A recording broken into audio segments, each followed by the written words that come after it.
Welcome to the western suburbs. Yep. Thank you. Ash from Emay. Emay, yeah. It makes me nervous every time. Like, I know it's that, but it makes me nervous that I'm going to say it wrong. I'm like that with names too. Like, I just call everyone, if I don't know 1,000%, it's just mate. Yeah, mate. It's like, if there's a risk I can say this wrong, mate straight out. Yeah. I'm a bit the same. Yeah, yeah. But no, the name is something that everyone always gets wrong. Yeah, yeah. I actually went on your Insta page this morning and I saw it was like, you've got it in there hyphenated. It's like, this is how you say it. Everyone was saying it wrong. I was like, I'm putting it in the title so people know how to say it and they never say it right. I get triggered because ours is capital STC lowercase fit. Yeah. And everyone writes it as 2 words with a capital F. Yeah. It stresses me. It's like it shouldn't, but it stresses me. It's like, it's not it. And then people always, because it's probably our own fault because we have 2 accounts. Like on the weekend, Jamie tagged STCfit, not STCfit Learning. Yeah. It's like, It's no, our fault. this is a learning thing. But It's our fault. Yeah. Especially because we're more active on the learning side at the moment, at least. Yeah. So it's like, I was going through the page this morning. yeah. Yeah. Go to that one. Wrong one. Yeah. So I wonder how often it happens with the website and stuff. The people just search STCfit. And they're like, oh, they're just coaches and can't find any of our business coaching shit. Oh, do you have 2 separate websites? Oh, God. That's a lot to handle. Yeah, so we have B2B and like to clients as well. Yeah. So Yeah, that's fair. yeah, so this is B2B at the moment. So Yeah. you were talking to trainers and some of our clients that just feel like hanging out with us for 90 minutes a week. Very nice. Yeah. Yeah. All right, so I'll let you do the introduction, who you are, what Emay does, how you ended up here. It's a bit of a wild story, if I'm honest. 4 days ago. Yeah. Feels like a lifetime. It's a bit of a wild story. So Emay started in April or May 2021. I was a bit of a sole trader. I left my career. So before I started the business, I was actually in disability and I was managing the deinstitutionalization of a really renowned psychiatric institution. So that was my background. Did all the psychology and business at uni, all that kind of stuff. Took a break, got really burnt out, and I was just casual working. And then I started following some coaches from the WBFF April show. It was peak week, and I was like, oh, this is so interesting. And started following them. And then I was at work one day, and one of the girls goes, well, one of the coaches online was like, does anyone know how to make a spreadsheet? And I was like, clicking past it, you know, when you just go on like a rapid clicking. And I was like, no, I'm going to go back. I made a spreadsheet. The rest is history. That's how it all came to be. Like, that's how I birthed it. And then in May, I was just making spreadsheets, and then it went into terms and conditions. So we drafted up a document, and then I had an idea to make a MyFitnessPal guide. And I put it out to, I think, like my 100 followers at the time. They're like, yeah, this is a great idea. Launched it in July and it just exploded. Like, it just exploded, and we just started dropping more products. By October, my accountant was like, you need to turn into a business. You can't keep doing this. I was like, oh my goodness. And so I hired 3 people in October. It's just been nonstop from there. It's just been like a wild ride, just snowballing. And we've had multiple opportunities. So one of the things was, obviously we are very creative based and design based. So everyone was like, do you know a graphic designer? And I was like, I'm just going to hire one. Yeah. And the story of hiring my graphic designer is actually so funny. She probably thought I was a psycho. Like, because I was like, nah, we really, really need to hire one. It's so worthy to tell. So I was like, we really, really need to hire one. And I was like, I'm just going to jump into some Facebook groups, like it was like Brisbane graphic designers. Found this girl, messaged her. I was like, hey, I own a business. Do you want to apply for a job? And she was like, what? Like, who are you? And a year and a half later, she's full-time with me. So that's wild. Yeah, and that's how it came to be. And I think we've just adapted a lot. The industry's changed a lot and adapted. And now we've got 5 different divisions and we've got 9 girls on the team, and it's just keeps growing. It's a good thing. Start with awkward encounters, Jason. I don't think you can get much more awkward than ours. My presentation to bring Jason on board for STCfit was like, there's a pub around the corner. There's just like a pub had a coffee area that ended up being closed, or like stuck in this awkward corner. Yeah. It was like in the hallway. Yeah. Like, and the pokies was like to the left. Yeah. Which was the only part that was open. And I'd run out of white paper. And we had this like yellow card in the house, so I just printed it on that. Had this like stupid border that I used to put all my client programs on it. Flames. Had like a flame and shit in it. It's horrible. But obviously whatever was in it was good enough that Jace was like, yeah, sure, let's do it. It's like word art. I don't know what this is, but I mean, Yeah. Something more than training people. Let's go. pretty much.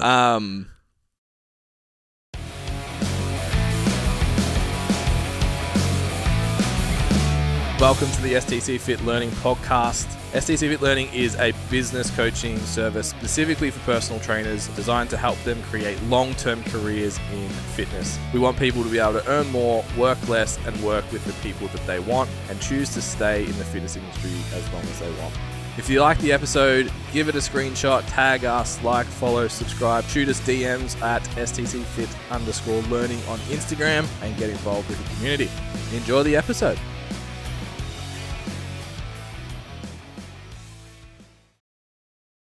So if you had a couple sentence pitch to say what you guys did, what would it be?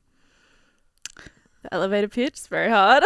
Yeah. Basically, we're just a creative agency. So we do all of the creatives, and we do the things that save coaches time but add value into their business. So basically anything creative branding or an ability to make more income we can help with. But it is a very niche and a very difficult business to explain. I think it's something that a lot of people have a hard time grasping what we do. But basically the solution, although it's for the coach, it's more for the consumer as well, because I was a consumer of the industry and I couldn't figure out how to track. I wanted books to read. And so we're building them for coaches so they can give them to clients. And that's kind of how it started. Yeah. But yeah, everything creatives and everything assistants in the business side of things is what we do. Yeah, it's probably one of the biggest things we push to trainers in our education is you have to have a resource bank. If you're having the same conversation week in, week out, and the same conversations with every client you onboard, it's your business sucks. Yeah. Sort it out. You get burnt out from it. It's exhausting. And a big thing as well is, so we create the products with specialists and then we white label them. We give them the editable link for Canva, so turn it into a PowerPoint and talk on it and use that every week. But yeah, it's so important. You don't just want to have a coach these days. You want education from the coach, and that's really where we stepped in and helped everyone out. Yeah, the session or the check-in, whether face-to-face or online, isn't the product anymore. No. Not if you want to be gold standard anyway. It's bare minimum, I think. Onboarding should be all automated. Explanation should be all automated, all that stuff in terms of here's a resource, do the thing. Onboarding is the first area of the business that your client sees, so it needs to be perfect. You need to actually perfect it. And we've got this feedback so many times. We have a really smooth onboarding process in our VA division. And one of the clients just goes, I knew I made the right decision. Because she was like, it was so easy. Everything was just done for me. And the call was booked and we started off. And she was like, I knew I made the right decision. So that does reflect back on the clients with coaches as well. Yeah. But it's really funny because we obviously make products, and we've got a product called the Takeaway Guide. It's literally just 8 takeaway shops with the protein and calories. Yeah. And I guess you always question yourself, are people actually using this? And then I always look over and my boyfriend's always on his phone on it, looking through the calories and takeaway food. I'm like, okay, well, people are using it. Yeah. So it's awesome. Yeah, that's cool. So there's a few areas, I guess, that you guys work in, and there's a few that I'm really curious about. So I'm just going to make this all about me as usual. Nothing different. Jace can ask questions when you feel like it. Yeah. Sweating over here. Post-workout sweats. Plus caffeine. So hot. It is warm in here. So are you warm now? I'm feeling nice, yeah. Yeah. So I'll just melt in this chair over here. Poor Ash was planning 3 days. Yeah. It turned into 10-ish. Yeah. Yeah. And Melbourne has done Melbourne and gone from 40 to, I think it's about 17 degrees outside at the moment. Yeah. So 2 sets of clothes. Just cycling it around, making sure. Thank God for the DFOs. Yeah, I was going to say, you're in a pretty central location to sort it out. I'm going to go there this afternoon. Yeah. Sort some stuff out. I've seen you wear that in multiple combinations. I haven't. Yeah, there'll be every piece of publicity that comes out from this week will just be wasn't she? Is that? To be fair, every time I've seen you've been dressed differently. So true. Yeah. True. I bought that dress on Saturday. Perfect. So, yeah, we internally have actually had the conversation around VAs a lot. Yeah. So I'm going to give you the chance to sell the idea. Yeah. Because I think where we get stuck is like the apprehension of, it's going to take me longer to teach someone else to do what I do in the same time. Yeah. And or quality is not going to be the same. Mm-hmm. But even like we look at it and just sort of go like, what within our week can we actually get rid of? Yeah. Like we're very blessed to on a have, regular basis. Yeah, very blessed to have Tam. Yep. That is obviously phenomenal at what he does and makes our life so much easier. Mm-hmm. But and then it's like content creation wise, he makes the videos, we do the captions, and that's one thing that I'm like, if there was ever a thing, it'd be like probably just have that taken care of. But then I find everything that I've looked at, the voice gets lost. Yeah. It's like that punchiness of knowing the client and all that kind of stuff becomes challenging. Yeah. So I'm just like shitting on this product that I now want you to tell me is awesome. Yeah.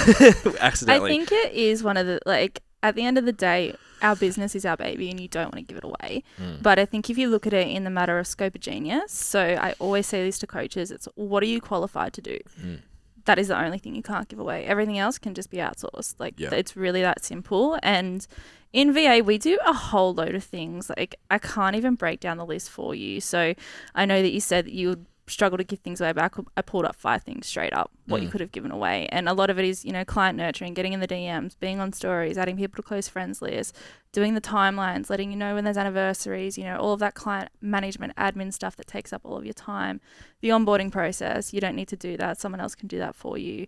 And there's so many things. And basically VA is a really hard market to message, and we do struggle quite significantly with it.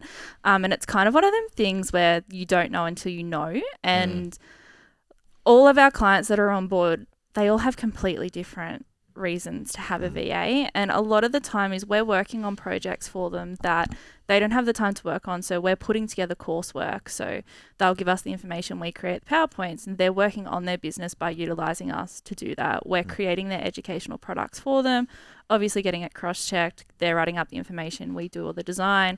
We're doing all their payments, and we have like a finance and technical area. So we do all the payment chasing, following up who's spent like the most money over the period of time, running the incentives. So we help with the challenges, the onboarding, the incentives, doing all the email marketing, honestly, just everything that you do that just takes up so much of your time. Yeah. So for example, the presentation I made, one of the VAs made it for me. Yeah. And I just put the information in, they fixed it up. So it's just having that person there that's kind of like your right-hand man. And it really is hard at the start to let go of the jobs and understand what you can give to someone. But then when someone does it, you're like, oh my goodness, that's amazing. And our VA retention rate is through the roof. I think we've had 5 people leave in the year and a half we've been open. Yeah, wow. And now they're just like, you cannot leave us. Like we are so reliant on you. It's actually a joke. Yeah. And it's really, really great because we love being part of their business. But it really is like people just need help and they're like, I don't know what I need help with. And as soon as you give it away, and I think what you said was, I have a standard of work, or I don't want to teach someone how to do my work.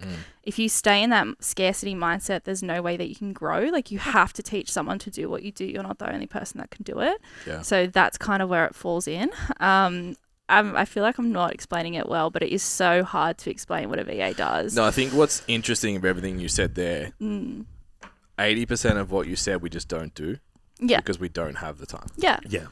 So like, done. I obviously gave Tam a big wrap up, but Dad's sitting in the corner as well. He runs all of our back end. Yeah. So admin, payments, client issues, all of that kind of stuff he does. And we've always been like, at some point, that'll be somebody else. But even from us, like, emails should go out, but don't. Yeah. Like those little bits and pieces that, or that takes ages to actually get them all put together. And, there's a few other little things in there that I was like, oh yeah, that's a good idea to do, but we kind of don't do them because the perceived reward isn't high enough to take away from, like you said, the shit that we're qualified to do, the front end stuff. So yeah, exactly. And I think a really great example of it is Wayne, who we went and met the other night. he had 10 clients, and in 3 months he was up to 45 because he just gave away the task and he was able to bring clients on board. That's wild. And his growth was just through the roof. And it's just like having the leverage there of using someone. So you guys do content creation from scratch as well, or just like... We're very careful of it. Like we will help you with content, but that's not our scope of genius as well. So we just like, even if it's a voice memo or a Loom, flick us through what you want us to write up, we'll write it up, and then we get it approved, so it's okay. But yeah, all the girls do content 24/7. A lot of our clients are purely content based. Then we do social media strategies with them as well. So we've got a marketing girl who will set up the plan for the entire month that the girls can just follow. But we've got so many areas, and a big thing of what we do is how we really differentiate ourselves is the first month when someone comes on board, you'll have me or the admin manager on your case, and we'll go through, we'll audit, and we'll streamline, and we'll tell you what's wrong, we tell you what needs to be fixed. Then we'll finish you off, write up your policies and procedures for you, so your system, operational practices, and hand you on to a VA and be like, this is what you got to do. Yeah, go for it. So it's really, really good in that aspect. But it's very hard to keep up with. VA just keeps booking out. It's like, we just can't keep up with it. Yeah, it's amazing.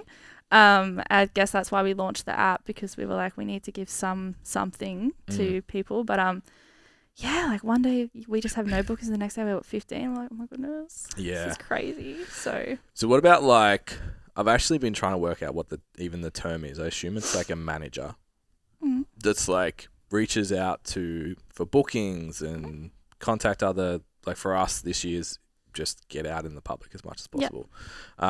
So I've been kind of considering like, how do I get someone who's better at that than me to do all of that and organize it? Because we get asked about dates, and I'm like, I'm the same. I forget ask everything. my wife. Yeah, I forget everything. She has it organized. So is that something that like you guys would do as well? Yep, we allocate a VA based on values and personality to the specific person. We know that works better.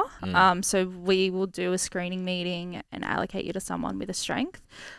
We have some girls that are just nuts at tech and admin, so good, like can do anything you need, and other girls that just can make content like crazy. So really depends who you get allocated to. The more high level clients that we've got, they go towards our VA manager, who is that little bit more expensive, but she's very good with the business management side of things.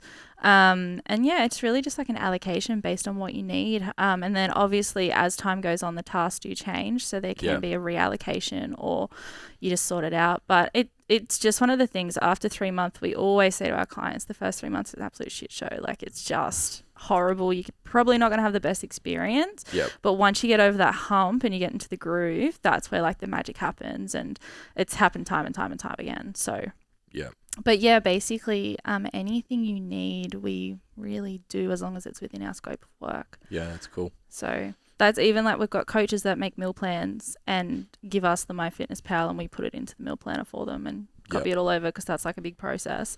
We just do things like that. So yeah, that's cool. Looking at your week, what things are you like, I wish I didn't have to do this?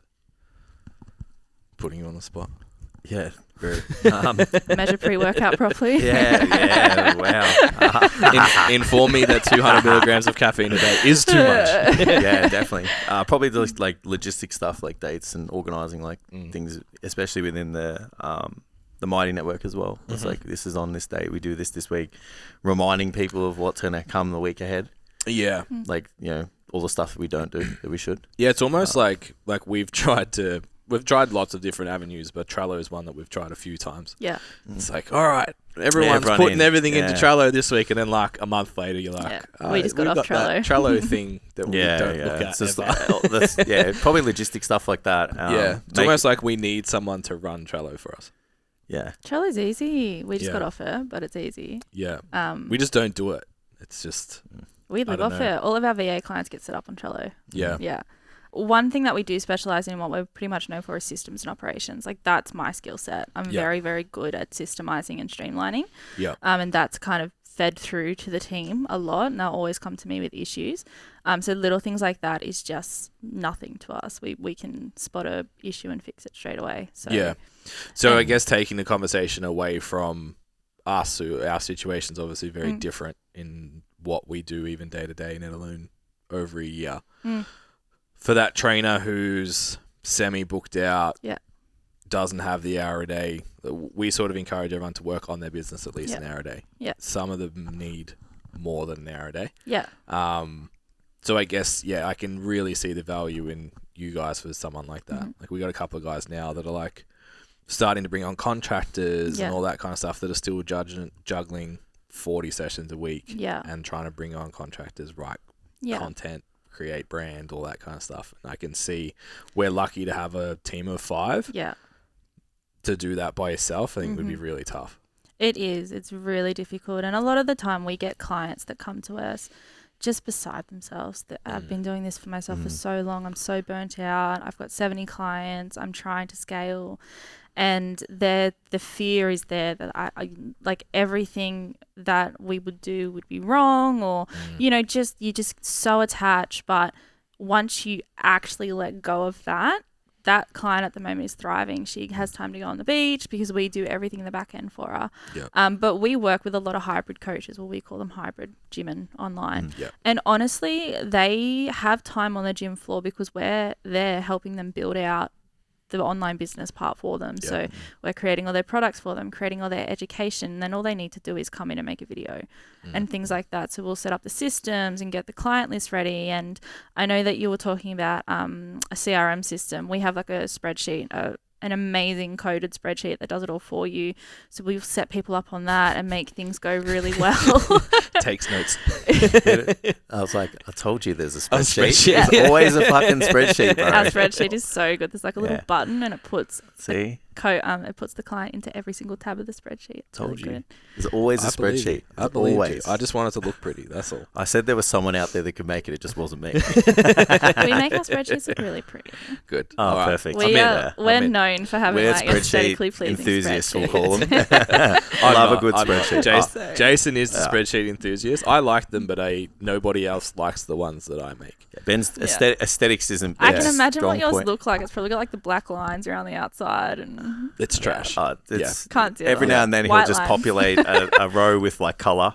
It's like, why? What happened there? Yeah, I Or showed. there'll just be random cells that are just different colors. Like, what's this for, bro? Yeah. I have a that no one else uses or sees. It's like my weekly check-in tracker. Yeah. So I make sure they're all in order and stuff, and I color code them based on the results of what they've done.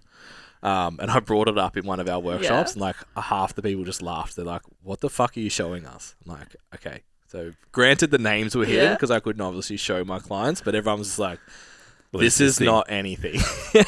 There's so many I've sent to Jace too. Like, That's got like, check boxes and it's all like organized in the dates and perfect. I'm not that person. Oh my god, guys, you need to check out ours. Ours are always ordered. I'm like, I know what it means, and that's all that matters. Yeah. So I'm the only one that has to look at it. It becomes a problem when I send Jay stuff, and he's like, I don't know what the fuck this I is. don't know what you're showing me. It's been a lot of times. We've just made the transition out of spreadsheets for our business. So everything's new spreadsheet. I'm like, enough. Yeah. So we've just moved on to a new system, project management system, and I've just culled all of our spreadsheets now. We've just gotten too big to use them. Like, we're at that point now. But I love a good spreadsheet. And it's our most popular product. Yeah. We've got a Milthosaurus. Do you guys know it? No. So we've taken MyFitnessPal out of the equation. And it's like a library with a recipe. You put in your grams of food and it spits out your macros. And we've got like a smart swap tool in it. It is just hotcakes. It's always selling. That's so always interesting. going. That's literally what we were telling Mike to put in. Yeah. My strength book. Yeah. Try and sell it to him. Into the software, because I was like, it needs to do this. Yeah. That's cool. I like it. What's up, guys? You're listening to the STCfit Learning Podcast, brought to you by ourselves. Feel free to go check out our website, so stcfitlearning.com. On there, we have a bunch of free resources, including how to niche your business, how to actually sell during consults, and a free programming template, plus our business scorecard, which you can go and take and see how you stack up in the industry based on what we think is elite and how to become the best trainer in your gym, in your town, and in the industry. Thanks for listening. Don't forget to like, share, and subscribe. If you take a screenshot and tag us, we really, really appreciate it. It really helps get this message out to help improve our industry and keep people in their personal training careers. Enjoy the app. But yeah, I definitely think like we've been, even the last few episodes, we've been really pushing this idea of like, go and be a client in your business. Yeah. Yeah. So start from like, what does it feel like to get a DM from me or a phone call in the gym floor? Like you said, working with both face-to-face and online. What does that feel like? What's the script like? What's the content like? Would you think it's a bot? Like those kind of concepts, and then what happens between booking the appointment and the call, which clients don't have. Like we refer to it as hero content. It's like something that you can send to them and be like, hey, this is who we are before we have a chat. So it's kind of done. Yeah. Digital forms that they fill out beforehand. So you've got information before they get there. They've got buy-in. They did a thing. So they're more likely to show up. They associate you separate to the gym. All of these kind of layers. And obviously the biggest pushback we get, it's not even pushback. It's just like, we know they aren't producing them as quickly as they should be or getting them in place because they're too busy doing sessions. Yeah. And it's like that. It's like, oh, but I close at 70% now, so I don't need to worry about it. It's like, yeah, but you could close at 90 and then you would have more time to make it even better. Yeah. So yeah, I think there's heaps of value in what you guys are offering in that. Just like someone to come in. Yeah. We even had our like just ecosystem reviewed. Yeah. Just like come and look at our stuff and tell us what sucks. Yeah. Lots. Yeah. And like the changes we made instantly were like within 4 weeks, our sales had gone up like 200% just from the website changes. Like, so to have someone come through like you guys and be like, okay, this sucks, this sucks, this sucks, this sucks. We can build all of this for you. Yeah. Sorry, you're doing so well, but it's shit. Yeah. It's all shit. But and I think the best part, like our big selling point is we are niche. We only work with coaches. Yeah. So we kind of know it. Like we know it now. And like we'll optimize your bios. We'll optimize everything that we can. We've got such a vast set of skill sets. So you've got from me doing the whole operations and systems, then my graphic designer might jump in and help out a little bit, and it's across the entire board, and not having to explain what your profession is to a VA helps so much. And it's like, hey, can you jump on training app? Sure, I know how to do it. Or hey, can you jump on this training app? Sure, I know how to do it. And something that we are very much, we practice what we preach, and every time we use something new, we just make a limb of it, chuck it in the library so all the girls know how to use it. And so when a client comes on board, there's never really like, oh, I'm not sure how to do this, because we've done it, and like it's all in the library. So it made me really sad when you said you only worked with coaches, because I was watching your presentation the other night and I was like, my wife needs this. She runs a mindset coaching business. It's just like, hey, we still work with mindset coaches. Oh, coaches. Yeah. Coaches. Right. That's a very broad cast of net over the coaches. There you go. We've got a lot of mindset coaches. Done. Yeah. You've probably got a new client then. At But, least one. At we're least we're a one, little maybe bit two. booked out at the moment. Give us like a little bit. Hire more people. Yeah, quickly. I can't do it. Yeah, no, that's cool. I'm curious to know some insight from your side. Yeah. What do you see as the biggest obstacles that most trainers are facing on the back end of their business? Systems. Yeah. Yeah. Systems, 100%. Systems and finances. I find that touching the finances, I find that people are scared of money. And it's as simple as just opening up your bank account every day and looking at it, because it's going to get rid of that fear, and you're going to know how much money's coming in. Yeah, it's like the scale thing, hey? Yeah. It's like don't weigh in once a week, weigh in 5 to 7 times, and then the scale no longer has any power. Yeah. Yeah. And finances is definitely something, there's a big scarcity mindset into investing in your business, we find. Even with the little amount the VA is, like it's smaller than thousands and thousands and thousands. It's, oh, what if I put money in, it doesn't work? And it's like, well, that's how business is. You know, you need to fail to succeed. And systems and operations, some of the double handling we come across is just intense. And I have a whole course on this, but basically if you're spending 10 minutes per client per day and you've got 20 clients, that's 200 minutes you're wasting on a faulty system. It's really, really simple to sort it out. And that's our scope of genius. Like, we can help you with that, but that's definitely one of the main things. And then the last thing is people don't want to create content. And it's just like, well, you have an online business. You need to make content. Yeah. You need to have a website. There's no way around it. And I don't need a website. I've got traffic on my socials. It's like, okay, but where's the legitimacy? Like, I know when I look for a coach, I'm going on a website and I want to see that. And when people look at my business, although my website's under construction, they look at my website to see what you do. It's just part of it. And I think it's too hard. They don't want to do it. There's this aversive like reaction to it, and it's just like, okay, we can do it for you. But they're the three biggest things. I think the website thing's changed in the last few years. We used to teach, don't worry about it. Like landing pages are big then. Yeah, what's the Linktree? Yeah. And it was like, cool, have a Medium account, a YouTube account, Yep. and a landing page. Yeah. On lead pages, I think we used to use, or Yeah, whatever combination of. So they still had a place to go, but it was like, this is probably enough. And then once the shutdowns happened, and every coach became an online coach, it's like, you've got to show that you're not on Zoom doing star jumps. Like, show that you're you're serious about this and it's a real thing. So that's something that's definitely changed in the last couple of years for sure. You can be a coach and you can love what you do, but you're a business owner now. I'm sorry, but you have the responsibility to be a business owner, and you have to have a website. It's your only owned form of media.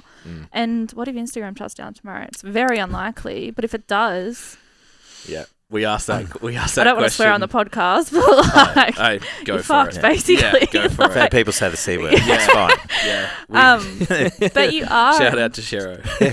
And I think Chad as well. we had an incident the other day. It wasn't really an incident, but I did a big feedback round. At the moment, I'm doing a lot of market research into coaching systems so we can supply like a tiered system. So for cost constraints, what we recommend for your onboarding and what's going to save the most time. And I had a meeting with a couple. They got a website through us. And at the start, I was like, branding is really important. And he pulled me aside in the call. He was like, I wish I listened to you sooner. He was like, as soon as we built a website that worked well, we went from 20 to 75 clients. Yeah. And it's like, it's the little things that people don't look at. And it's the little 1%ers that is going to build your business. And on Instagram, I know I get this as well. It's the constant questions that come through that takes up all your time. Put it on your website. Frequently asked questions. Whack it in there. Like the consistent, it's exhausting after a while. Especially like sometimes your DMs just go off and you're like, oh my goodness, go to my website. Go have a look. And if they're not doing that, then they're wasting their time by manually doing it. So I think it's worth touching on too, that like perception of what an online coach is. I put a little post up yesterday, and I think you put up one like last week or something about like the idea that an online coach is just like, I wake up, I do 10 check-ins, and then I'm free for the day to train and go to the beach and shit. It's like, we had a post on this yesterday too. Oh, did you? No way. Went off. Yeah. So like I was away over the weekend. I obviously drove back to do the workshops and stuff. But like yesterday, I did our meeting at a cafe and could see the beach and was like, oh, fancy online coach. Went and played golf at lunch break, but I also came home and worked till 7:30 because I had programs to get out and whatever. And I was like, feels like it's been a busy day on my phone. Yeah. And then 250 messages come through yesterday. Yeah. And it's like, PTs are like, oh, I don't want to create content. I don't want to whatever. It's like, there's a lot of money to be made. And when you think about a Cert 4 education, anywhere from even 50 grand, but 100, 150, 200 grand, like there's trade-offs that come with that. Like what other job in the world can you be like, if I'm really productive for 6 to 8 hours a day, I can make $200,000 a year. Yeah. It's like, there's none. So this expectation of like, I can be productive for 4 and still make that, it's like, maybe eventually, but you kind of got to earn your stripes. I think people need to pay their dues, definitely. Yeah. And I think there is this whole, the grass is greener on the other side. Online coach, it looks so much easier. And I'm like, it might be easier in the fact that you're not selling your time, but also you're gonna get scrutinized for being online. There's content that you need to create. There's 24/7 communication with your clients. And just the prime example, I don't want to make content. Well, then outsource it. You're a business owner. Like think like a business owner. And that's the really difficult transition that people go through. It's thinking like a business owner and putting on my business hat. And that's something that we're going through right now. Yeah. And even just the mentality of like, how do we not be this in 5 years? Yeah. So when we build something, it's like, are we replaceable in this? No, it's not good enough. Yeah. We need to, how do we make it that it is? Yeah. Definitely get that. But there's this perception that it's a lot easier and it's not. It really isn't. And if you want to be successful, the barrier to entry alone in the fitness world is hard. But again, scarcity mindset. How many coaches I said this the other day. How many coaches are there to people? Health is becoming so important in everyone's lives. Like, you need to leverage that and look at it. And I think with the passive income source that Mike was talking about, and I mean, we built it out, self-promo, but at the end of the day, we are as a business owner, you need to think like one. We're in an economy right now where people aren't going to blow money on coaches, unless it's their number one priority. So provide them a solution and be the person that provides that solution rather than just being like everyone else. Yeah. And I think thinking strategically like that is going to get you so much further. And yeah, it's going to suck. Like, being a business owner is so hard, like working non-stop. I mean, prime example over here. Working non-stop, but if you leverage it and listen to what your clients want, then you can actually go out for coffee and do nothing and chill out and have coaches that do it for you. Yeah. We talk about having downtime that's actual downtime. Like, it's not time that you're not working, that you're just anxious about the fact that you're not working, and it just becomes this mess. It's like actually having, like you said, systems in place where it's like, no. I know that those KPIs are done and we're all good. And honestly, it's as simple as setting a boundary. Just set your boundaries early and don't be scared to it. And that's something that we're really good at doing. We'll set it and we'll stick to it and we'll help our clients set it. And the more boundaries that they have, the more freedom you're going to have in business. It's so important. So do you help with that side as well? Like mentioning KPIs and stuff like... We do. So the way that we work is we do monthly strategy sessions. And when they come on board, we ask, where do you want to be in 3 months? Where do you want to be in 6 months? Like, what is your main goal? And something that we do offer, sometimes we just have coaches that just need help. But sometimes it's like, okay, well, this is your end goal. And a really great one for this is, in 6 months, I want to be off the gym floor. Yep. And then it's us being like, well, why are you picking up more sessions? It's the constant reminder of like, why are you doing that? Let's work on something else. Like, you're going to lose money. It's going to suck for a small period of time. But if this is your end goal, why are you doing this? And so we will have monthly strategy sessions and set out the weeks so they know what we're doing. But again, having a VA is a brain to bounce an idea off, and like, we can just remind them, well, that's not where you want to be, so don't do that. I know it's quick cash, but let's move out of it, kind of thing. So definitely just having someone to bounce ideas off. I mean, that's a few of them just have us to bounce ideas off. Like me, who closed my coaching because I had 3 spots left and then put 5 on by accident. Stop it. We're booked out. I'll just open them next week. Yeah. So what percentage of people do you think are coming through I'm just curious, like, who's looking for this kind of service? Is it more people that want to fill their books, or is it more people that have got a full book and are like, I can't see where to now? There's different life cycles. So we definitely get people at different stages in their journey. A lot of the time it's just, I'm so busy, I just need some help. Probably 60% are like that. And then we get around 30 to 40% who are looking to build their business and understand that investing in some assistance is going to help them. But typically 60% are burnout, books filled, and just need a little bit of extra help. And that's basically where it sits at. I think the VA movement has been really, I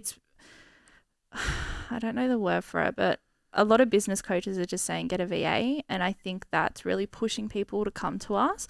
They're like, oh, my business coach said to get one. So they get one. And that's kind of where our clients are at now. Like, they're really serious. Their books are full.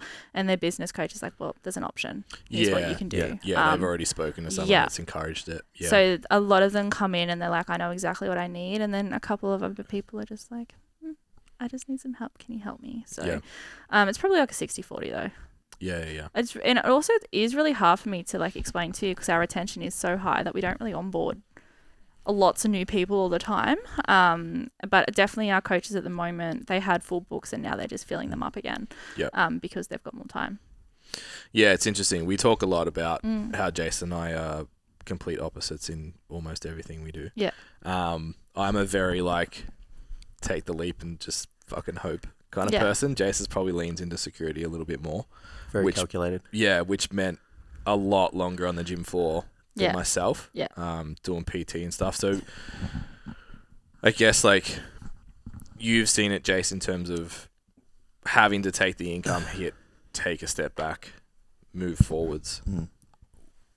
I know you've talked about it before, but just like what that was like to have to actually be like, gonna have to take the hit. I think if you know why you're taking the hit and you can see the where do you want to be in 3 to 6 months, 12 months, whatever, then it makes more like it makes the hit kind of feel a little bit better. Yeah. You know what I mean? Like when we had to take a couple of days off the gym floor to start mentoring people and stuff, it was like, oh, cool, this is how it fits in the bigger picture. But at all times, like, it's going to hurt. You know? I think you just got to, like, have the right procedures, systems, habits, goals, all of those things to just go head down, bum up, make up the time and the money back. Yeah. And then it's like you replaced yourself, things are more efficient. Like, no one looks back once it's done. Yeah. You know what I mean? It's like, oh, I replaced that $500 of income I lost on the gym floor, and now for 1 hour of time or something, for example. Like, no one looks back after it's done. Yeah. And I actually have dinner and... Yeah. Yeah. And you look back and you're like, why didn't I do it earlier? Yeah. Yeah. Like, why didn't I do this earlier? Yeah, it's just fear. It is. And I listen to a lot of podcasts, and like, the fear is never going to leave. You just need to learn how to embrace it. Just embrace it. Like, I'm shit scared all the time. Like, oh my God, what am I doing? Like, is this going to work? Have a mortgage and then you're fine, because it's the same. Yeah. It's like, the debt is the debt. Yeah. But I just have to live with it. It's the fear of business. Also, the same. Coaches, like, a lot of the coaches building are young. They've got no dependence. Like, they've got nothing to worry about in that sense. Go for it. Yeah, the risk is so low. This is your time. Yeah. And yeah, it's definitely risk versus reward, but it's in all the entrepreneur stories that they took the biggest risks in the world, and look at them now. Like, yeah, I think that awareness of, like, just what could potentially happen if it all went pear shaped. Like, if you just like, oh, you'd be fine, because you maybe still living at home, maybe you're renting, maybe you got no dependence, whatever. It's like, man, fucking go for it. There's almost so much value in, like, giving your absolute best and it not working too. That's Like, the one thing. yeah. If people, like, Jackson was like, if you could do it again, what would you do? Yeah. That's the one thing I probably would have done. Fail harder. Just gone, like when I was living at home and mum would, like, wash my clothes and fucking, whatever. It's like, if I failed and had no money, like, there's still food and a roof over my head. Yeah. So I would have sent it so hard. It's just like, now it's like, I got a wife, I got a house. Yeah. It's like, we've got a life. The risks are much different. So it's like, like, we still take risks, but it's like, you still are trading off, like, if it fucks up, like, it's gonna have a bigger ripple effect into other things. But like, when you're young, it's like, fuck, man, what's the worst that's gonna happen? Like, just send it. I think what's crazy is, like, and the way I look at things now, decision making stuff is like, okay, so if this all falls apart, what's absolute worst case scenario is, like, and go back to the gym and make $2,000 a week. I always think about that too. It's like, oh yeah, just go back to PT and I'll pay my bills. Well, I read on I don't know how true it is, but it was like, you can make $750 a day as a traffic management person. Yeah, $750 a day. Just stand there with the sign. Yeah, it's also an employee's world right now. So like, fails, you get a job straight up. Yeah. But also, like, it's. Oh God, I'm losing my train of thought It's been much a big today. week. It's been a big week. It's been a big week. Yeah. But I stopped thinking what if. Yeah. And I just started thinking in the present. Yeah. And then that's when everything kind of changed for me. I remember, like, when the business was scaling, and no one talks about this, but you want your business to grow, but no one talks about what comes with it, and the mental health that comes with it, and the anxiety. And when I was told to go into a company, like, my accountant basically forced me. He was like, you need to do it right now. And I hired the team, and I had team on casual contracts. I will never forget the day I felt like my life was crashing down on me, and I was like, oh my God, like, I cannot do this. And mum's like, you've got no choice. And ever since that day, I was like, I've got no choice. Like, I've got to do this. Like, and this is the way it's got to be. And the same thing when I turned them into full-time contracts. And I know this is a completely different ballpark to being a coach, but when they're on a full-time, I got to pay them. Like, you got to pay them. And it's, as soon as I did it, my business changed, because there were more hours in the day for them to work on the business too. So it's so scary. But I always, I don't know, Ned Brockman, get comfortable being uncomfortable. And I just ride on that now. Yeah. If it doesn't scare me, it's not good enough. Yeah. Yeah. And that's kind of the way that I've come around to it. But in saying that, I still get scared. I think it's normal. Yeah. But I come across so many coaches. I'm like, you guys have so much potential. Just go all in. Like, just go all in. Like, it's all you need to do. I think if you have some, like, vision, direction, clarity, like, it makes it a little bit easier. Yeah. Like, to just, like, go, I got to get off the gym floor, but not have an idea of what the fuck to do. Yeah. then that's not appealing at all. Yeah. It's like I can just stay at the gym, make $5,000 a week or whatever. Yeah, invest Yeah. in someone that's done Yeah. it before you and listen to them. Like, just keep investing in your business. Yeah, and actually take action. It's easy to talk about it. Yeah. It's like you got to do it. Yeah, it's You got to do this shit. Yeah, you got to do the. Yeah. You got to do. We always say the thing. It's like you got to do the fucking thing. Yeah. Like, Yeah. You can only outsource so much. Yeah, that's right. Yeah, well, you can take a nice system and all Yeah. of this stuff, like, you know, but it's like you have to apply it, and you Yeah. got to put the effort in, you know, all the time, 100% of the time. And it's like the system is there to make sure that it runs smooth and, like, you know, there's less kinks and stuff. But it's like it's not going to replace your work, your ability to apply your work ethic and stuff. Like, you still have to show up every day. Yeah, the machine only works if you start it. So, Yeah. yeah. Yeah, so we subconsciously, I think, had that discussion without even having it. I think we all had it with ourselves, not necessarily with each other, kind of last year. Because we sort of thought, after COVID, like, we should see this rocket ship. Mm-hmm. And we had a couple of big failures and stepped back and we're just like, fuck. Yeah. Like, we've been at this a long time. Mm-hmm. It hasn't responded the way that it's going to. Mm-hmm. And now it's like, is this it or not? And we all sort of had to go test those waters and ask that question. And then, like, it was just, nah, Pivot. this is it. We're fucking going. And it's been really, really good since. Yeah, so it's an interesting concept for people that maybe haven't failed yet. Yeah. That It is scary. Yeah. It's an So ego hard. hit too. Yeah. It's like, I've tried so much and, like, we come across it so much. It's like, it's not the end. It's just a learning Yeah. curve. Small business. Yeah. Yeah. Oh, It is. yeah. People don't talk. It's like, it's just fucking taking hits, man. It's just like being on fire and Yeah. not trying to put it out. It's like running around with it. It's crazy. It's like having a jaw that's like made out of concrete. Yeah. So you get hit and you're like, fuck. Yeah. All right, Okay. what's next? But I think the angle that I kind of take is like a lot of the people we work with, the worst value they've had is like, I lost 6 to 10 sessions in a week. It's like, it feels like the world's falling apart. They haven't hit bottom hard enough and come back to know they can. Yeah. Yeah. And it's like, I was actually fine. Yeah. And like, even in those situations, like you said, people don't look back. It's like, I lost 10 sessions and that's all they think about. And then it happens again and they don't go, this has happened before. It's fine. Yeah. So it's like the bigger the failures, I know it's cliche, like you learn from your failures and stuff, but it's like you actually have to go through that sometimes to be like, oh, okay, like I can rebound out of a really big failure, because what most trainers do is stay in that safety net of they're not failing ever, but they're not really succeeding ever either. It's just like, I'll take on those 2 extra clients, which means I can't do the work for the other thing that's scary because it might not work. Yeah. But I can just take this easy thing that I'm comfortable with, so I never have to feel that. Yeah, and I think, like, the best businesses have so much failure. Like, and you guys probably get it too. Like, people look at my success and they're like, oh my God, how'd you do it? I'm like, girl, like, it was like I was on fire the whole time. Like, it was up and down like a yo-yo. Yep. But you still come out the other end anyways. Like, either way, you got to go through it to get out of it. So definitely agree with that one. Do you have many people come in their first 6 months or before they start that are like, I want to kick this off the right way? Yeah. Well, Yeah, like this and I way. love it. Yeah. I love it. Because we do a kit called the Ultimate Startup Kit. So we like build out website, social media, and logos, and then we do spreadsheets, terms and conditions, and products. Yeah. Basically, like, build the little online space for them. And some of them come through the door and some of them just go out flying, and it's so good to watch.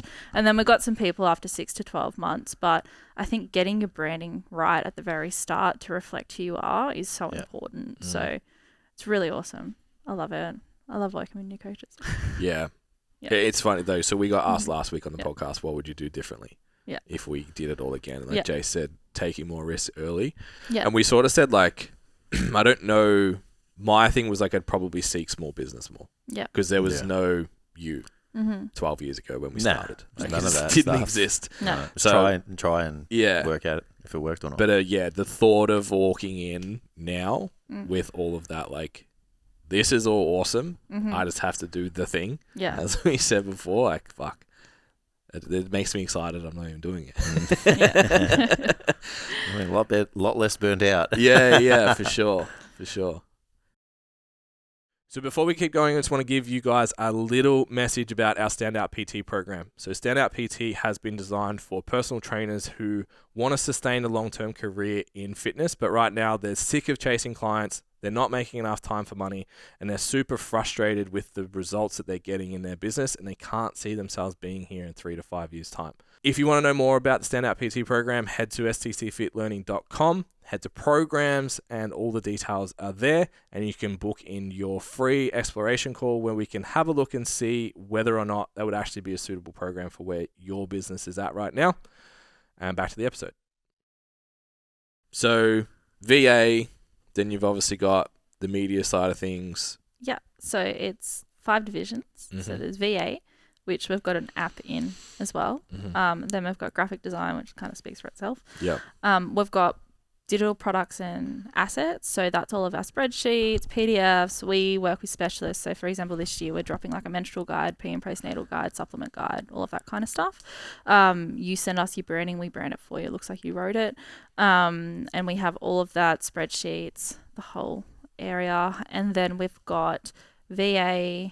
I'm having a mind blank of what we've got. We've got an online course. So one huge thing is operations and finances. So I worked with an accountant to launch a FitBiz fundamentals course, basically teaching you how to manage your tax, how to manage your super, operations, personalities, deep diving into personalities, because that's a huge thing. And so that's its own little component. And then the last one is obviously we're a turnkey service provider for my strength book. So we've just launched that we're launching that little division in about 10 days, I think. Yeah. Sweet. So that'll be already launched when this comes out. And they would have heard from Mike last week. So if you liked what you heard and you want to launch it, that's something that I think would be cool for us to kind of open up with as well. So we talk a lot about like what a waste having a waiting list is. Yeah. And like it makes no sense, and it's such an ego-driven thing to be like, I've got a wait list as a PT. Yeah. So this new direction that's become available, well, at least to us, it's not something that we've seen, a plug-and-play kind of model like this for that touch-free, that's not a shit downloadable PDF. Yeah. No offense to anyone that does that, but for us, it's like it doesn't hit our values. Yeah. Whereas, coming on with my strength book, and obviously we're going to be moving into that side of the business and looking at touch-free, lower price point. Yeah. Stuff. Passive income. Yeah, for sure. We all want it. So where do you think a coach needs to be in their business to be successful going down that road? They need to have their online business established. 100%. You need to have, and we get a lot of coaches like, I just want to do the passive income. It's like, no, have an offer, like have a premium offer, because it's just, if it's too expensive, it's an upsell. Yeah. If they want to go up, they go up the pyramid. Yeah. And I always say, I think you need to set up your business first. I think you need to run a little bit first, because this is not, people aren't going to find the value out of it if they're not with you one-to-one, or if you don't have clients one-to-one. And that's also where your testimonials accrue too. And that's where your brand recognition accrues. So you need to work on brand awareness as well. Yeah, it's super interesting. Like, I think Jamie presented on the weekend with the tiers. Yeah. Like tier 0 was social media. Yeah. Tier 1 was like low cost entry level kind of product. Then tier 2 was essentially coaching for most people that were listening. And then tier 3 was like super premium, very expensive kind of product. I think people need to start at tier 2, build that product out, make it really good, whether that's face-to-face or online. I ebb and flow on this, but at the moment my mindset is like some time face-to-face allows you to be a way better online coach. You can definitely go straight there, but I think getting some reps in face-to-face helps more so from a communication standpoint. I'm not a coach, but I think you need to do your time on the floor to build an online business. Yeah. Lived experience is so different to studying something. Trainer. Yeah. The hardest part's drawing on experience. Yeah. Because it's actually harder to solve problems online. So you having a bank of problems that you've solved in the past. It's like, I've seen this. Yeah. This is what we did and it worked. Yeah. And having that quick solution for someone that you don't see twice a week. Yeah. That you can figure it out together. You've got to be problem solving pretty much straight away. So I think it's super valuable. So building out, you got the reps face to face, then you've got that online happening, do you think you need to be at capacity, or you just like bringing in some business and you've got some kind of predictability with your online before you go into I think subscriptions? There's two separate ones. So the first one is if you're a face-to-face coach, the passive source is great to have because it's an easy upsell. Yep. Have a program. Yep. Doesn't cost like $90 a week. Yep. And the second one is I think that you do need to be at the point where you're making enough money and you're like, okay, what can I do to make more money? And that's where it really boils down to a case-by-case basis. But I think you do need to be quite established. And it's so easy. Ask your clients what they want. Ask your clients if the prices are too high. Put it on your stories and ask. And if your clients want it and demand it, then what's stopping you from doing it? Like there's no way to know the accurate time to do it. But I do think passive income is something that needs to be earned too. You really need to have your one-to-one space and then you can launch it. Yeah. But yeah, all different. I would recommend full books or just before full, looking for a way to make more income and step back a little bit. That's the best time to launch. And do they have to, when you say full book, does that have to be in the online space, or they've got a full book face-to-face and they just want a passive online income? Yeah, both. I think face-to-face, you see them once a week. Why not offer them something a little bit more consistent? Yeah. And offer them something a little bit cheaper. I mean, they're already paying, what is it, $100, 45 minutes or something these days? Yeah. Offer them something for $20 a week. Yeah. Here's my app. It's a better experience and they're more likely to convert into a one-to-one online client. Yeah. So looking at it in that sense. But if you are strictly an online coach, where's your capacity? Where are you sitting? Do you feel like you can put in any more effort? If you can't, look for another way to make a revenue stream. Yeah. And I think having from the very start, having the mindset of I need more revenue streams. How can I do this? It's going to help you out immensely. Quality control. Yeah. For me, I was like, I've made a couple of mistakes in the last few weeks. Like people logged in on Monday and it was like, hey, I don't have a program. I'm like, fuck. Like there's a few of those kind of things come up and I'm like, okay, if I just keep bringing people on at the rate I'm bringing people on, that's going to happen more frequently. Retention's going to go down. Price point's not going to be as good. Referrals, like at the moment, my business is hugely, the growth has been off the back of a lot of referrals. So it's like, I need to keep that quality. So jump off the high horse and actually invest in something that you don't need to put time into. Yeah. The idea of, I think a lot of coaches are just like, I'll just bring more people on. It's like, you've got to have some kind of quality control built in. Breaks down. Yeah. Always breaks down. It's stop bringing on more clients. You can't handle it already. Yeah. Like there needs to be a point, and I know money's good. It tastes so good to have. Yeah. But you want to have a quality service. You want to provide the service that you want to get. So that's when you're like, okay, I need to do something. It's probably a great point for you now to be like, okay, I need to do something different. Yeah. Yeah. Yeah, for sure. Yeah. How do you balance your quality control with your clients? Like, have you been in a position where you've thought like, I know you've turned up and turned down marketing. Points where you're like, I'm busy. I feel like I've been, I don't know. I don't feel like I've had a position where the quality controls dropped to the point where like the alarm bells have kind of peaked recently. I know when I first made the transition, like full-time online coaching, like my day was just fucked. Just did not know how to organize a day. And I was just like, and then, just like didn't know how to organize the tasks in the week. Yeah. So then shit just wasn't getting done. How are you going with task organization now? Like for the stuff that I need to do inside the business, no problem. Yeah. On the business, a little bit of a room for improvement. Yeah. You know, all that stuff you were talking about before, I was like, we need to do all of that and we don't.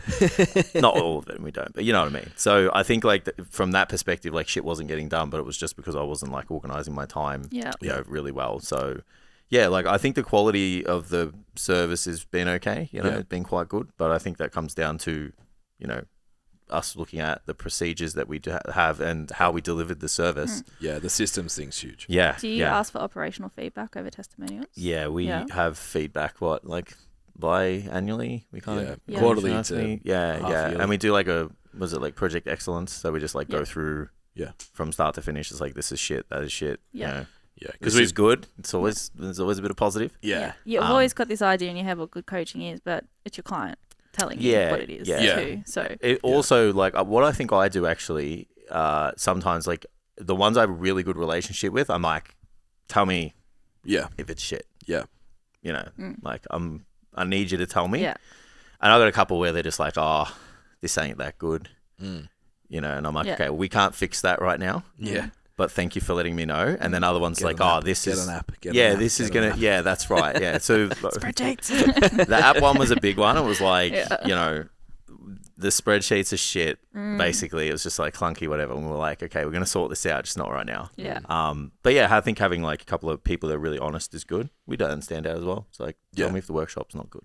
Yeah. You know, so I think asking for feedback, as you've said very often, is it's like a hard pill to swallow because it's your baby, like you said. But it's like it's just there to make you better in the long run. I get excited for feedback. Hey, I used to be so scared of it. Now I eat it for breakfast. Like, tell me what's wrong with my business, and I'll we'll fix make it better. Yeah, that's it. Make it better. Yeah. And I think as soon as you flip that mindset, you're like, tell me what's wrong and I'll fix it. People will love you so much more. Like your clients will be like, oh my goodness, they actually care. The like, value increases then because if they're used to this and you make it better, then they get more.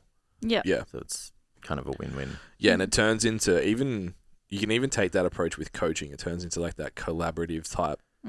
Like I say to every single client that comes on now, like I train people that I reckon the newest client I have to the gym is like 3 years. So it's like, you know your way around a gym. You know what you like. You know what works. You know what's good. So if you get a program from me and you don't like it, just tell me. Like there's nothing in there that's oh like. Oh my God, I'm so lethal with that with my coach. Yeah. I hate this job. It's like, it's not going to hurt my feelings if you say like, hey, this isn't like this superset shit because one's over here and one's on the other side of the fucking work for gym. me. Yeah. Yeah, it's like there's no issues with that. And I think it's the same with business. It's like if we go in and run a workshop, whether it's internally or externally, it's like I need to know from you guys what you want. Yeah. I'm here to learn from you. You're here to learn from me. Yeah. How do we make this the best thing that it could possibly be? Yeah. And yeah, we've got like guys that have done 3, 4, maybe even 5 rounds of our PT program, and it's like every workshop's like, fuck, this is so much better than the last one. Yeah. It's always the ones that don't tell you what would make it better, because sometimes they just don't know. They're just like, oh, this was awesome. Well, now it's more awesome. Yeah. Yeah. So there is a bit that you like obviously can't just rely on the client feedback as well. It's like you have to develop it, but the best way to do that is to have a team. Yeah. Because you're stuck in the trench. Yeah. Seeing other things. Yeah. And that's the like, I'm very lucky that I have a team, and you guys are too, but they see things that you don't. And that's what a VA provides you as well. Like they can see things that aren't working that you might not see too. So 100%. There's no success in being alone. Like you need to have people around you. And when I say that, people are like, oh, I can't afford a team. It's like contractors, like VAs, accountants, bookkeepers. Like I literally live on speed dial with my accountant and bookkeeper because they see things that I don't see. Yeah. And it's like having a team like that, it just helps so much for you to identify the areas that need improvement. But yeah, quality control is really hard. Death by growth is a big thing. Yeah. And we see a lot of people go through it because you're so excited you want to take on all these clients and oh my goodness, but now I can't keep up with it. And it's like, business is supposed to be slow. Like you're supposed to steady. Yeah. Steadier and raise your prices. Like if there's a way, at least raise it. It'll get the people out that don't want to pay. Yeah. So, and that's a hard thing too. Yeah. And I think from our own experience, and I think a lot of PTs would experience this too, is just like you have an idea of a thing you want to, and that's the term, that's why it goes wrong, is plug in to your business. It's like, let's do this. Yeah. And you kind of force it into what's already there, and then like you look back in your business and you're like, what the fuck is this? And that's why, like I said, we had the website review. It was like, this just looks like you've had 7 ideas and it's all just been kind of put together, not step back and start from scratch and work your way all the way through. And we're like, oh yeah, because if I read it as a new person, it makes 0 fucking sense. Yeah, that's right. It's like you sending me one of your spreadsheets. What's his weak color? That the exact same thing happened to me because my business is so big. Like there's so many divisions, but they all fit like a puzzle. But they are so separate, and I had to invest thousands of dollars for people to help me streamline that message that we've got. Yeah. And like when I tell people about them, they're like, oh yeah, that fits. But then other people are like, what the fuck are you talking about? Like, what is your business? I don't understand. So I had to invest a lot of money with some mentors to like help me actually get the messaging right. And I mean, it's paid off in the end, but it is because I had so many ideas, and of course they all fit together, and I'm sure the ideas do fit together. But if you don't articulate it in a way, it's overload for the consumer, and it's just too much fatigue trying to decide, and you need to draw it back and start again. So I think what's so interesting and probably so challenging, particularly for yourself, is most people, you're selling something that people don't even know that they need. Yeah. So it's like, what's the pain point that triggers them to realize this would be valuable to them? Yeah, it's a really, like, we experience it with personal trainers. Like, you can tell straight away in the DMs where someone's at, or we have a scorecard. Yeah. STCfitlearning.com/scorecard. And you're like, you get scores back, and you're like, I've seen your profile, bro. And like, you're not, I'm scoring like 85, maybe 90 on it, and you're scoring 99.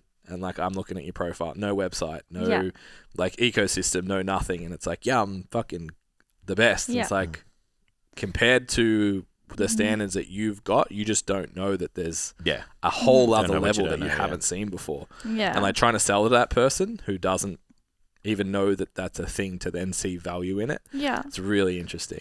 Yeah. It was really, really hard at the start of the journey. And I think something that I struggle with is I'm not a coach. Like, I'm not a fitness professional. I'm a consumer of the industry, and that's how it all came to be. Yeah. And I think that in some point was my strongest area. It's still a weakness, but it's one of my strengths because I can tell you what your client wants because I'm that client. And like, I'm very lucky to have that perception of it, and I'm not biased with that, but it definitely was so hard, and I had to leverage different marketing methods in order to grow the business like that. So I really leveraged the power of like influencers, social media, and at the start I was giving away so many free products. I was like, free product for a shout out, it was like 5 people every single month to do it.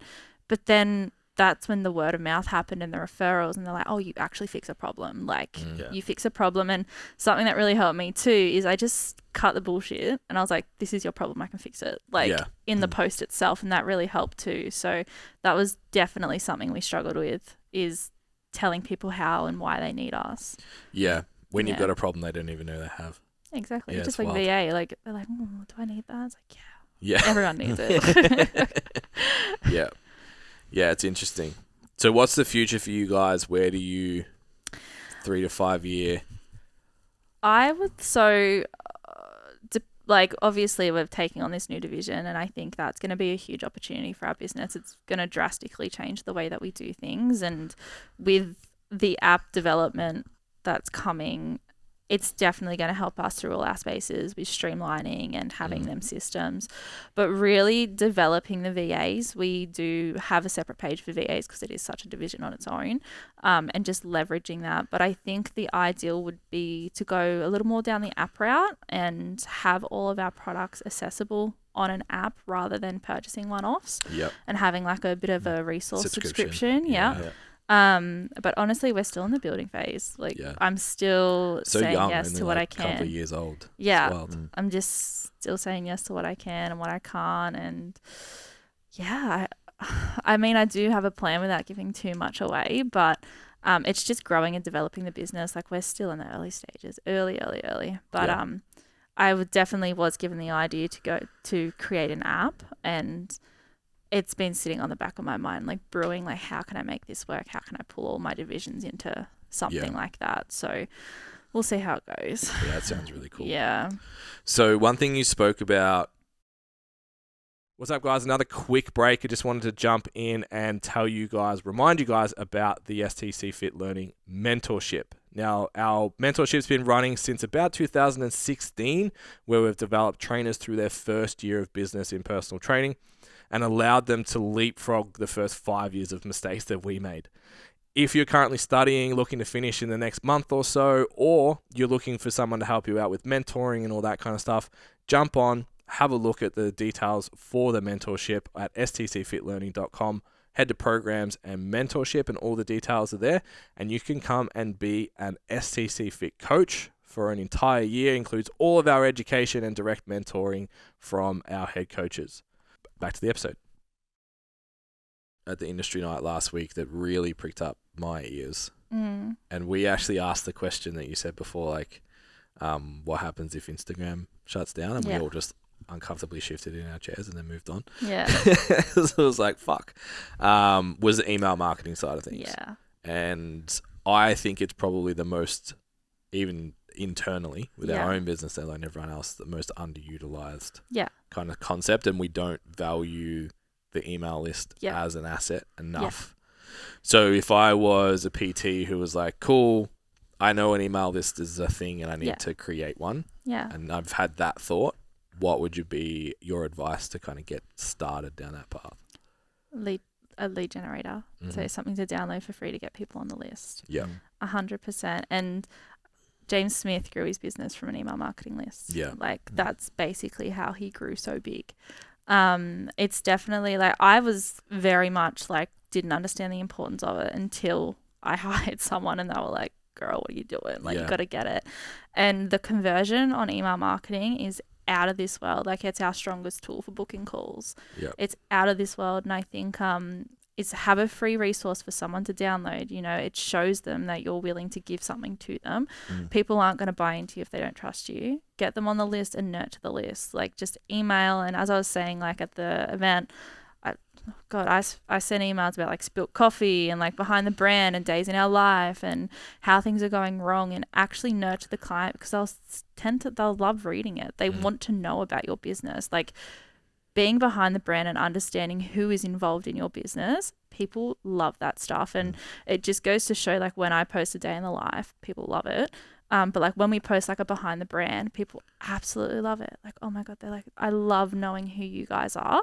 And so we do that through the email marketing and then we nurture on it. So let's just say going to content pillars, we post last month, we had the theme of saving time. And because saving time and adding value are our two key messages.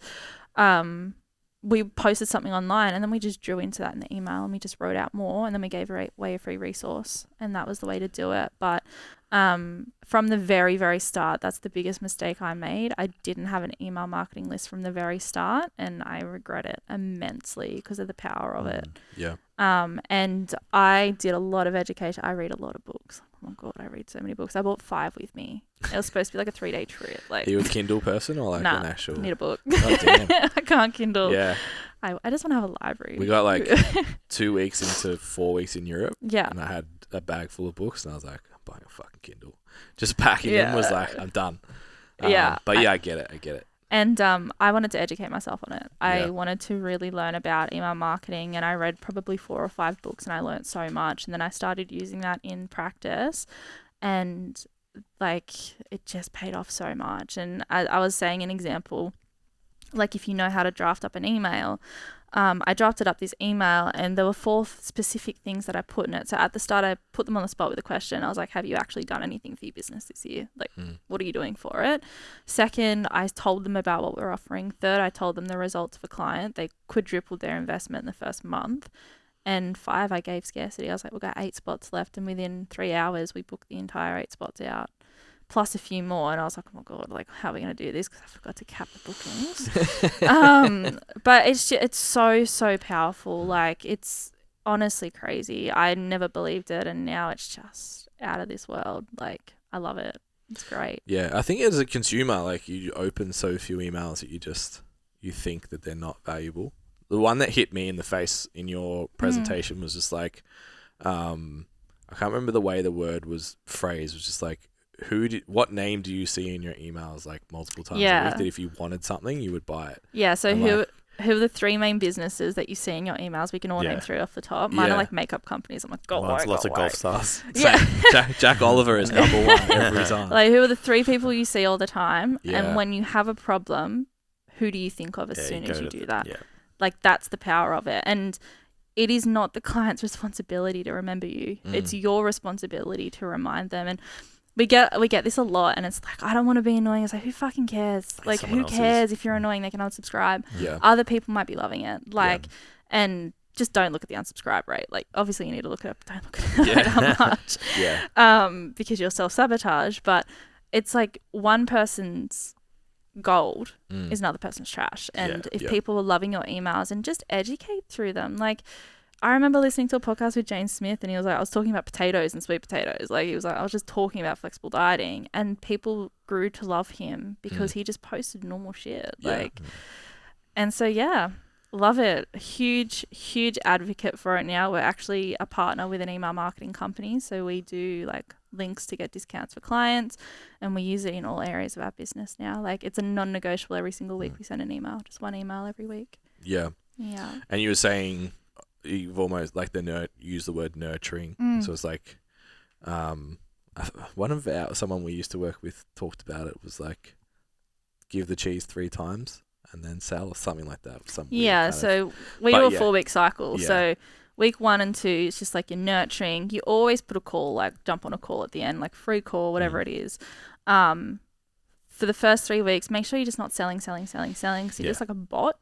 And then like the last week, put in something that no one else can get because they're on your email marketing list. You know, the first 8 people can get the yellow bird code or something like that, and like give something and call them to action. Yeah. So it does take a little bit of time, and I think personalizing your email as well is something that a lot of people don't do. It's like, just put the personalized button at the top. Ashley is like, oh, hi. Like, okay, I'll talk to you. And learning how to write it. And there's so much give and take, but it's just trial and error. Like, it's just, are they going to read the longer emails? Are they going to read the shorter emails? Yeah. Who knows? So what would be your primary metrics that you're looking at for a success rate? Like, is it ultimately just sales, or how do you determine an email campaign is working? It would definitely be the conversion at the end. And it's very specific the way that we set it up. So we have a full-on month plan of how we're going to convert on the emails. But I definitely look at the cost. So the cost of sending out an email compared to having a staff member spend 2 hours on a social media post is very, very different. Yeah. It's very, very cheap. So doing it that way and looking at that conversion, open rates as well, definitely looking at the times of day. So like Tuesday, 6 or 11 a.m. are like the Australian standards of like the most emails opened. And Sunday nights, really, really popular as well. So looking at that. But I look at it more as, how do I get people in this email? And I look at that. So is my lead generator working? No, let's put something else up and let's see who downloads that. And that's what I look at. And then if they open the emails, that's all well and good. And definitely the click rate. I look at the click rate as well. They click in on the links, are they downloading and doing all that stuff? Yeah, I think because we've done it sporadically, and I think knowing personal trainers. And we say this a lot all the time, is like, if I was to tell you, if you picked up the phone 1,000 times that you would have a full book for the next year, you'd all do it. Yeah. It's the unknowing what person's going to say yes, what person's not, how is all this going to play out, that sort of seems to cause an issue. And then the same with the email thing. It's like, a successful open rate is what, like 20%, you're killing it, sort of thing. And I think a lot of PTs will see that and be like, oh, this isn't fucking working, like, it's a waste of time. The same way they do, I made 3 reels and no one signed up, it's a waste of time. Like, that understanding. It's like, I ate healthy for a week and I didn't lose 5 kilos. Like, it's literally the same thing. Yeah. You just got to consistently do it. Yeah. Yeah, and I think as a face-to-face coach, you're so...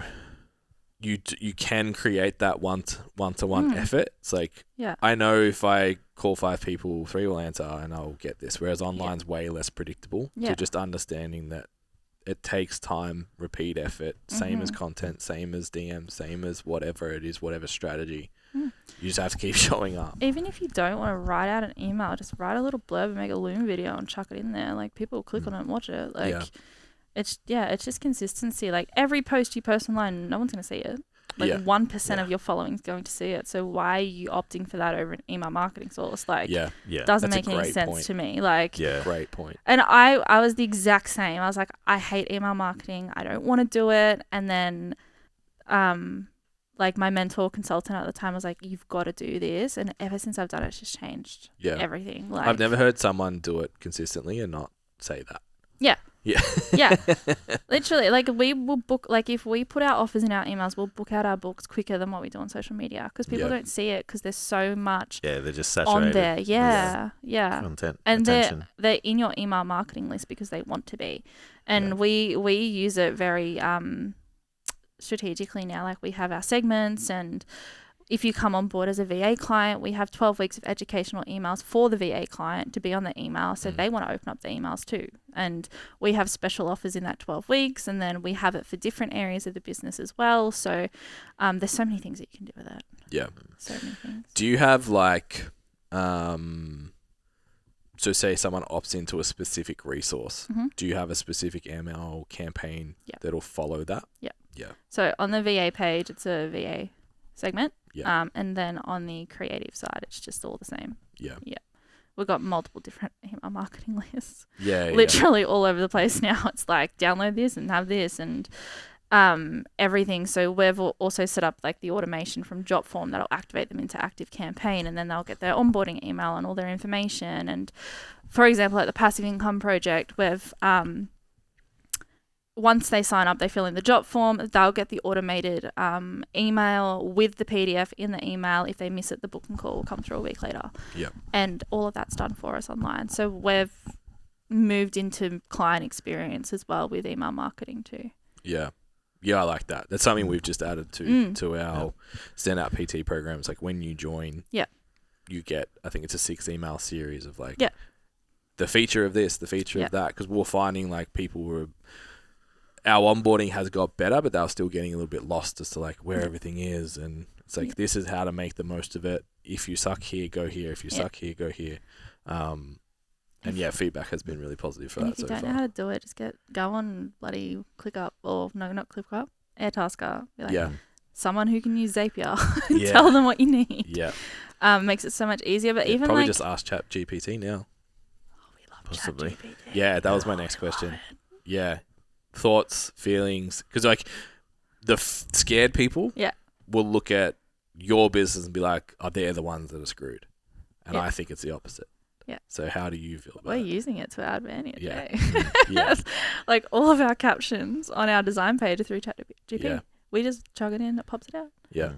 I think I'm not scared of it. Might as well just use it and make it better. Adapt. Like, there's always going to be a need for an assistant somehow. There's always going to be a need. You just need to adapt and look at where even if it's that going. is just someone's better at using ChatGPT than you. Yeah. But it comes back to time. Yeah. Do you have the time to do it? No, we do. And we still write up everything manually, of course, but different things are like, we'll just whack it in, who cares? Yeah. Like, it's fine. And we leverage stuff like that. We're not scared of it. Like, what do you think is the secret to using it well? Because I speak to a lot of PTs and they're like, oh shit, I'd put this in. And it's like, no, you just didn't communicate correctly. That's usually the problem. Yeah, understanding what your key message is in the post and understanding who you're identifying. But then just editing it. If you don't like the way that it's written, the bulk of it's done. Put your flavour on it. Yeah. Edit it. Yeah. It's that simple. Like, AI can only do so much at the moment. It will change the world in the end, but use it to your advantage. If you don't know how to write something on your website, whack it in there. See how it goes. More questions? Happy days? Good. Awesome. Amazing. Where do we find you? Emay Services.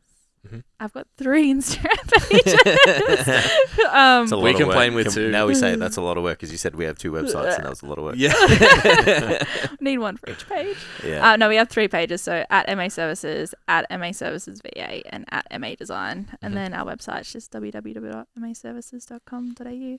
But don't look at it at the moment because we're doing it up. Construction. And it's under construction. I actually thought it was pretty good. Thank you. I sent it to these guys and said it was good. We look at it now, we're like, we cannot wait for the new one to launch. Yeah, once you see the holes, right, you're like, fuck. Yeah.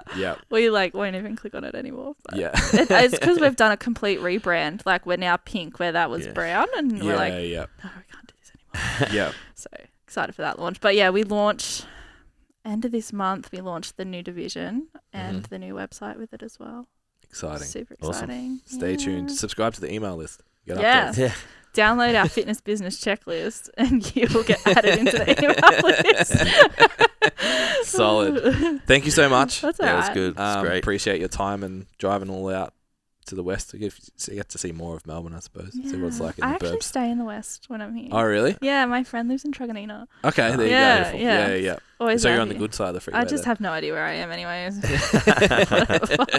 We can be so lazy now with Google. It's like, take me to the place and I just don't have to literally consider what's Uber. around me. Yeah. Doesn't matter. But Awesome. Thank you so much. Thanks for having me. Good luck. And definitely go check out. I thought the website was great. There's a lot of good information just to expose you to things that you don't even know you need, which probably happened in the conversation today. Thoughts that you haven't had of stuff that would make your business more efficient.